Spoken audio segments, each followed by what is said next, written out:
उसके कुछ साइकोलॉजिकल मसाइल हैं, कुछ बचपन के ट्रॉमास वगैरह, इलाज से ठीक हो सकता है। क्या चाहती हो तुम? उसकी जमानत। जब आपने मुझे कहा ना कि हम सेलिब्रेट करेंगे, पहले तो मुझे यकीन ही नहीं आया। यकीन करने में मुझे भी थोड़ी सी प्रॉब्लम हुई। अच्छा सुने, रास्ते में ना कमाल स्वीट्स आता है, हम वहां से गुलाब जामुन लेंगे, बहुत मजे के।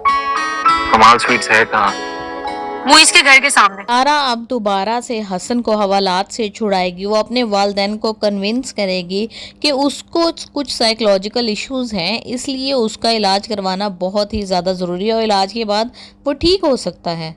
लेकिन मेरा ख्याल है कि इतनी ज़्यादा कुट खाने के बाद और 2 दफ़ा खाने के बाद इसको ये स्टेप नहीं लेना चाहिए, क्योंकि कहीं ना कहीं हसन एक नार्सिसिस्ट ज़रूर है। अगर वो साइकोलॉजिकल इश्यूज उसके साथ हैं तो वो इस बात पे भी कन्विंस नहीं हो रहा ना ज़ारा के लिए कि वो डॉक्टर के पास रेगुलर जाए, सेशंस ले, ताकि उसके एंगर इश्यूज में बेहतरी आ सके, लेकिन वो ऐसा भी तो नहीं कर रहा।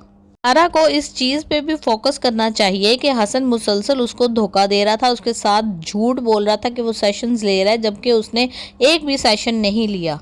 लेकिन खैर अब हसन की माँ आ जाएगी, उसकी एंट्री होगी, क्योंकि दादी जो है वो इससे कांटेक्ट करेगी। उसको पता है कि जब तक उसकी माँ उसके साथ डिस्कशन नहीं करेगी, प्रॉपर बातचीत नहीं करेगी और उसका माजी वहाँ से नहीं निकालेगी जहाँ पे उसके माइंड में फंसा हुआ है, तब तक इसके इश्यूज सॉल्व नहीं हो सकते।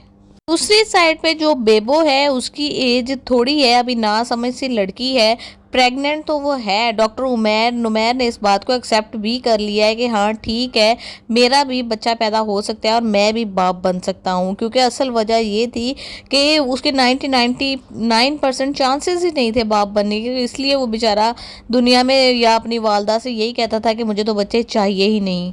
खैर अभी जब वो इस बात को एक्सेप्ट कर रहा है, खुश होने की कोशिश कर ही रहा है, तो तभी वो अपने पुराने आशिक का नाम दे देती है कि उसके घर के सामने जो एक दुकान है ना, वहाँ के गुलाब जामुन बड़े अच्छे हैं, वहाँ से लेते हैं। वो बेचारा फिर चौंक जाएगा कि आखिर ये मुइज़ को भूल क्यों नहीं पाती है।